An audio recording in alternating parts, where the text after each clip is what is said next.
What's up troops, it's me TheTacticalBrit, and today we're going to be talking about the new changes to Conquest mode in Battlefield 1.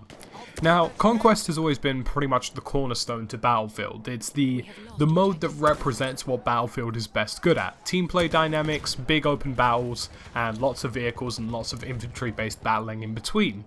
And Conquest has pretty much stayed the same for a long time now. It hasn't really drastically changed in any Battlefield iteration up until now. In Battlefield 1, Conquest is getting a complete overhaul in terms of scoring system that has a lot of benefits but also has a few setbacks here and there, and today that's exactly what we're going to be discussing. But before we dive into that, it's important to first go through how things work in Battlefield 4, because sometimes there can be a bit of a misconception as to how things go down on there. So in Battlefield 4, you would start off with a set amount of tickets, let's say for example 1,000. Both teams would have 1,000 tickets, and the objective is to capture as many flags as possible. Now, the amount of flags you hold is representative to the bleed rate on the enemy team. If you hold a majority of flags, your bleed rate will be faster than that of the enemy team, who will hold less flags and therefore bleed your tickets slower. The idea is that the team that has the majority of flags is going to reduce the tickets of the other team at a faster rate. So essentially the fundamental idea was capture as many flags as possible and increase the bleed rate. Alongside this, every respawn from a death also constituted to a ticket being lost on the team, be it friendly or enemy.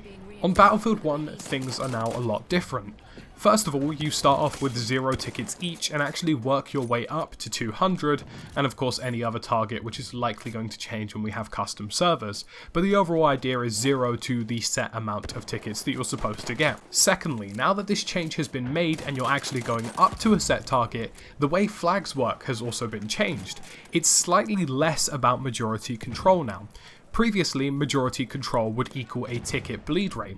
Now, majority control equals a rate at which you gain tickets. So for example, if you're on a 5 flag map and I have 3 flags and the enemy team has 2 flags, we will gain 3 tickets, they will gain 2 tickets. It's no longer about majority control, where our bleed rate is significantly faster than the enemy team and their bleed rate is significantly slower. It's actually proportional to the actual capture points that you have. And finally, another significant change is that killing people and their subsequent respawns actually does not count towards tickets either now.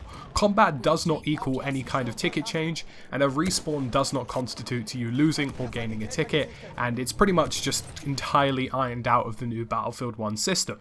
So, let's talk about how this is changing the game and what kind of positives and negatives are cropping up from this. So firstly, as a positive, the game mode is much more simplistic. It's a lot easier to understand because lots of people didn't really know how the bleed system worked on Battlefield 4. So now it's a bit more easier for players as a whole to jump in and say, okay, we capture these flags, we get these points, job done. Very much similar to the domination mode of Call of Duty, for example, where a certain amount of flags will give you a certain amount of points. And that's pretty much how it works now, which allows things to be a bit more clear-cut, and as a result, maybe players who are new being a bit more effective. When it comes to kills not counting for tickets, I actually think this is more of an improvement on Conquest as opposed to a setback.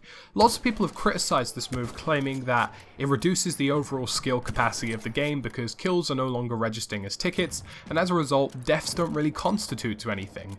And also, some people have even claimed that it constitutes to more sporadic gameplay and people just playing a little less intelligently. Somebody on Reddit even pointed out that it was likely they would see more C4 Jeeps in Battlefield 4 if the Battlefield 1 system was implemented there.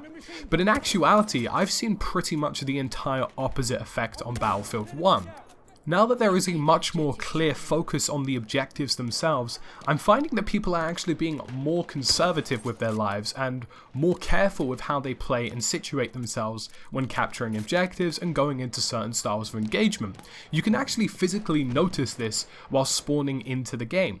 You're going to notice that players are net moving to different objectives in very particular patterns. They're sticking together, they're working in units, and that's something I think I haven't seen properly in Battlefield in a really long time. How many times have you played Battlefield 4 where you've seen just maybe 2 or 3 people randomly Rambo an objective, kill a couple of guys, and that's about it? Sure, they drained the tickets, but as a result it didn't really amount to any real kind of combat situation on the objective or any long-term style of engagement. Now, the difference is in Battlefield 1, we're starting to see net flow of players become more of a thing. Now, a prime example of this is Objective Duff and Objective Butter on St. Quentin's Scar. There is usually a net net flow of players between these two objectives due to how closely they are situated, and that's also something to bear in mind when it comes to Battlefield 1, the closeness of objectives. Now, in previous Battlefield iterations, you probably would have anticipated a couple of guys run in and die. In Battlefield 1, I'm starting to see an entire unit of players move in and combat another unit of players of a similar size, if not a larger or smaller size, and it's making for interesting engagement situations. Now, I feel like this is something that has been underlooked. Because kills don't necessarily count towards anything, that doesn't mean they aren't important in the game. You can visually see how many people are on an objective due to the slider in Battlefield 1, and as a result, it's incredibly important that you stay alive and diminish the enemy players in order to capture the objectives. And because the objectives are so much more important now that there is no bleed rate, it seems that people are actually focusing on this a lot. I'm noticing people getting into defensive positions. I'm noticing people get into units to take on an offensive attack. And for me, that's really important because I haven't seen that properly in a Battlefield title for some time. It's very rare that you see in Battlefield 4, and it takes a really important and PTFO-styled game for that to happen. Whereas in Battlefield 1, that PTFO is the central core of what's going on in Conquest, and as a result, it's fairly common to see really good engagements going on. The days of seeing lots of lone wolfing or really small groups going for objectives are pretty much kind of over. Now, this also does have something to do with the map design, but overall I think it's the fact that Conquest is just focusing on flags entirely, and I've personally had a much more enjoyable experience playing Conquest in Battlefield 1 than I have in Battlefield 4. Now, to give you a rough idea of just how much that is, in previous Battlefield titles, specifically Battlefield 4, I would only really record rush gameplay for my videos because that was the only way I felt I could get into lots of engagements in a single match, have lots of fun, lots of kills, and have pretty good gameplay to showcase to you guys. Now, in Battlefield 1, I can do that in Conquest because I am having lots of engagements, some of which are pretty much very sporadic, some of which are very long term, and they last for a while, and they're worthwhile because we're firing over an objective.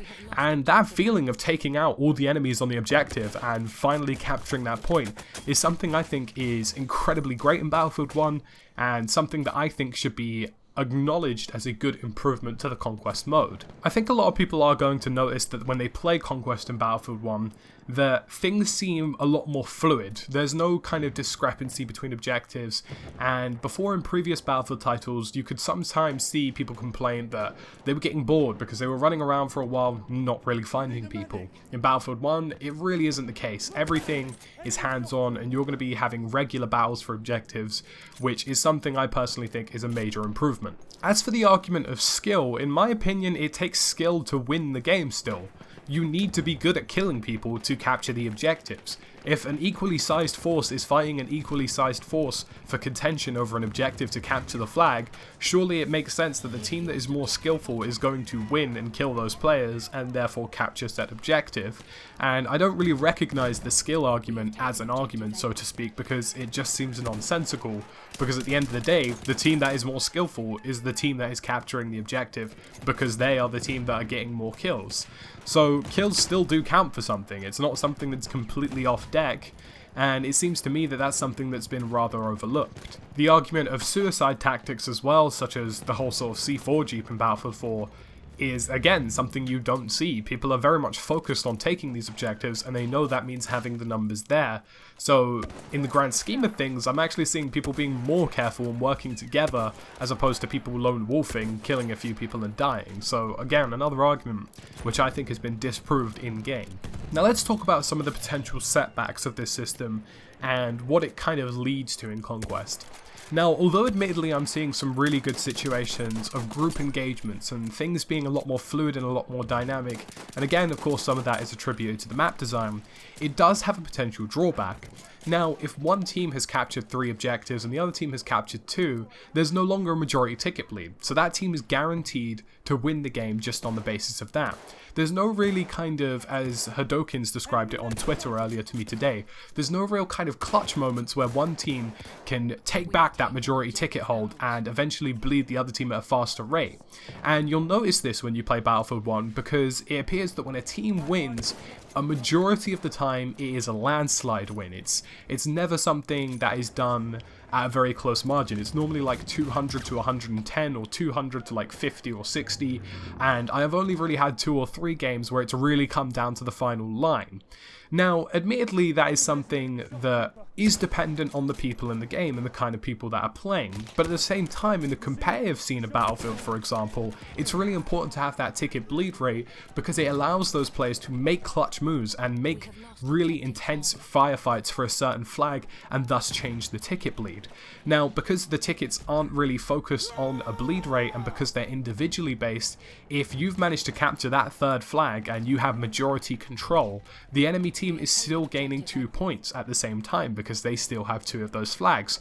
So even if towards the end of the game you turn it around and you capture that center objective that you've been disputing for most of the game, at the end of things the other team will still win because they're still gaining points at a relatively good rate, and it doesn't allow a lot of room for movement in terms of comebacks or clutch play moments, and I think that's something that potentially does need to be addressed, but at the same time I also feel as though some of that could be fixed by having a higher ticket count and allowing players to dispute objectives for longer periods of time.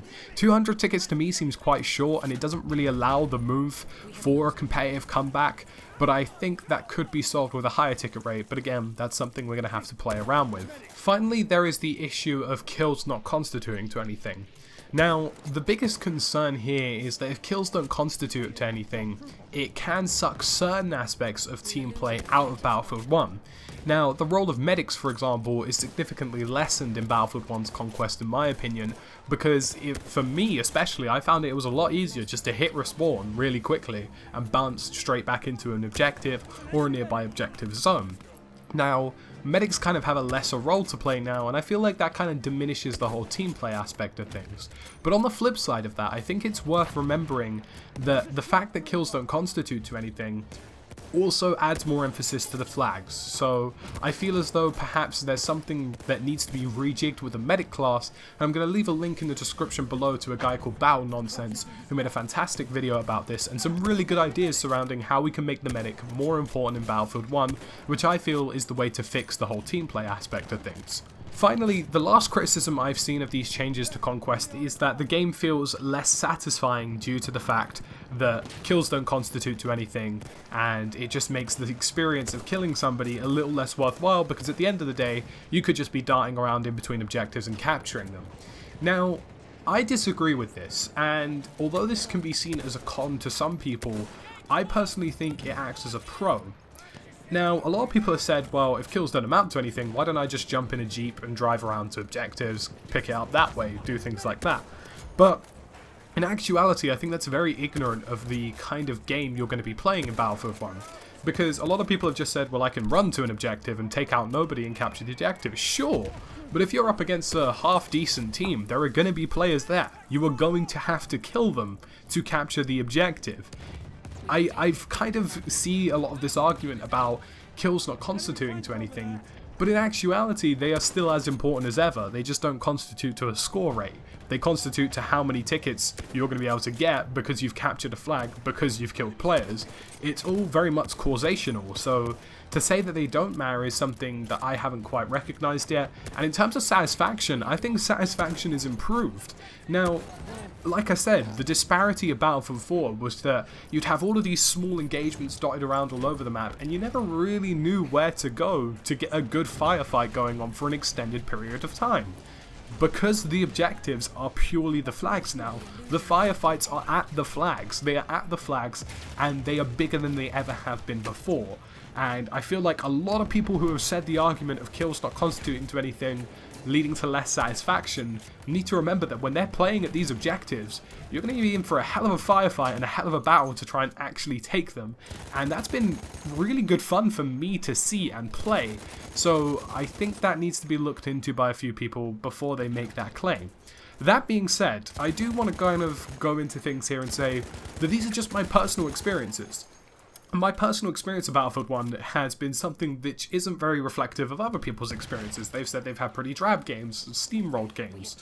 In my opinion, in the games I've played across PC and PS4, it's more been about, holy crap, here's a firefight for a good 5 minutes over this objective, let's get it done with. Let's use the bombers to take out the tanks on the objective, and maybe we can shift it in our favor that way, or let's do this, let's do that. And that kind of strategy for me has been really cool to play with, but I don't think that some people have been witnessing that as a whole. So sure, it's something that perhaps is a bit irrespective on my part, but in my personal experience, if you have maybe 2 or 3 people playing with you, you can really shift the balance of this game and work together as an effective squad to take objectives, and you can really kind of change the tide of Conquest. And I think that's what Conquest is all about. So guys, in my overall opinion, I feel as though Conquest has been improved.